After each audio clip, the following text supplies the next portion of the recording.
기존 연구와의 차별성, 의의가 무언지 명확히 언급이 되어야지 심사를 해보면 항상 이런 것들이 혼자 쓴 글들은 대부분 부족해요. 그러니까 이런 지적을 하는 거고, 그 다음에 이제 결국 그게 우리 논문의 학술적 공헌이 되는 거고, 3장의 연구 방법과 또 특히 연구 계획서에 완벽하진 않지만 러프한 참고문헌, 레퍼런스는 또 어떤 논문을 보겠다라고 기본적으로 리스트업이라도 해놔야 됩니다. 이게 가장 중요한 겁니다. 일정은 어느 정도 이제 러프하게 프로포잘, 자기가 발표하는 프로포잘이나 또 본심사 일정을 고려해서 어떻게 자료 수집은 언제까지 어떻게 하겠고, 그 다음 프로포잘을 위해서 어떻게 작성하겠다, 그런 걸 얘기하는 겁니다.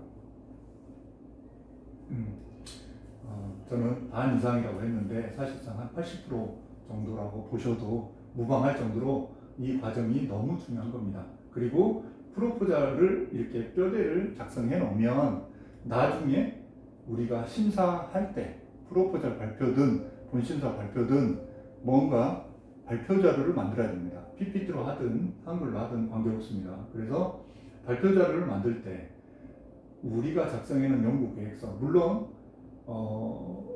뭔가 내용을 중간에 작성하다 보면 계획서였기 때문에 좀 내용이 보완될 수는 있겠죠. 그렇지만 그게 기본적인 토대는 발표 자료를 만드는 근간이 됩니다. 이 연구 계획서를 고스란히 PPT로 하더라도 한글로 연구 계획서를 작성해서 PPT 한 슬라이드 분량별로 이렇게 복사만 해놓듯이 작성하면, 그래서 이 연구 계획서가 작성이 되면 아까 말씀드린 대로 우리 머릿속에 전체적인 큰 설계도가 그려진 상태에서 본문은 살 붙여서 한 줄씩 이렇게 쓰기 때문에 이제 전체적인 큰 숲을 보고 한 줄씩 이렇게 가지치기처럼 살 붙여서 이렇게 작성하고, 물론 그 본문이라는 게 한 줄씩 인용 표시 넣고 살 붙여서 쓴다 하더라도 체계나 형식, 인용 표시, 참고문헌, APA, 시카고, 하버드, 밴쿠버 여러 가지 MLA 스타일이 있는데 학교에서 원하는 스타일로 맞춰야 되고, 참고문헌도 그렇고 또 한 줄 한 줄,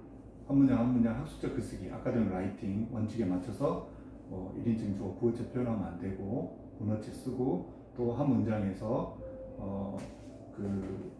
너무 장황하게 길게 쓰다 보면 한 문장에서 어법에 안 맞는 비문이 너무 많아요.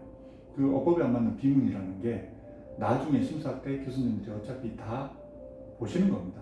우리가 그래서 작성할 때 한 문장에서 직접하고 간접 혼용, 수동용 등등을 혼용, 또는 접속사가 불분명하고 주어 수로 호응관계도 안 맞고 뭔가 이렇게 문장이 매끄럽지 않고 그런 것들이 죄다 비문이 됩니다. 그런 것들을 알고 이렇게 저희가 이제 어떻게 쓰라고 알려드릴 거예요. 그러면 거기에 맞춰서 처음부터 쓰는 트레이닝을 하셔야 되는 겁니다. 그래서 한 줄 한 줄 러프하게 쓰신 거를 또 첨삭 윤색도 해드리고 그렇게 진행을 하게 될 겁니다. 그렇게 해서 본문을 갖춰가지고 한 페이지 한 페이지 윤색이 되면 본문도 한 챕터 단위로 지도 교수님한테 컨펌 받으러 반드시 가셔야 되는 겁니다. 그렇게 하고 이제 이 연구 계획서를 작성해서 반드시 지도 교수님한테 어필이 되도록 연구 계획서를 잘 짜서 가셔야 지도 교수님이 그 다음부터 이 논문에 대해서 지도가 가능하고 진전이 가능한 겁니다. 그리고 이제 조사 방법론도 아까 말씀드린 것처럼 방법론에서 우리가 우리 연구 목적을 위해서 어떤 방법론을 쓸 것인가, 적합한 방법론을 설계를 해야 되는 겁니다.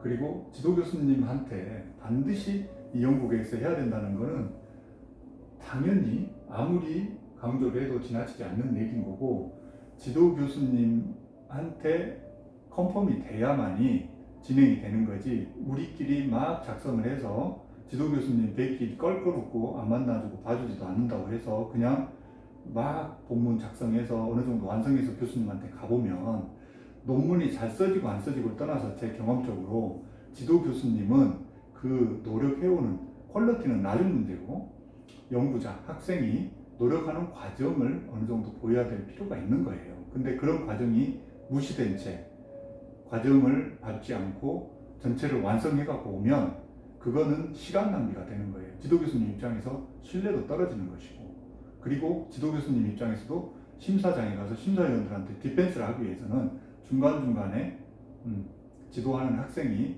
스터디가 돼야 되는 거고, 또 교수님도 마찬가지입니다. 교수님도 그 내용의 숙지가 돼야 되기 때문에, 그리고 무엇보다 중요한 건 지도교수님 본인 스스로가 심사장에서 디펜스 할 수 있어야 되기 때문에 반드시 그 과정이, 컨펌하는 과정이 필요하다는 거예요. 너무 중요하죠. 그렇게 하고, 이런 내용들은 아까 다 말씀드린 내용들입니다.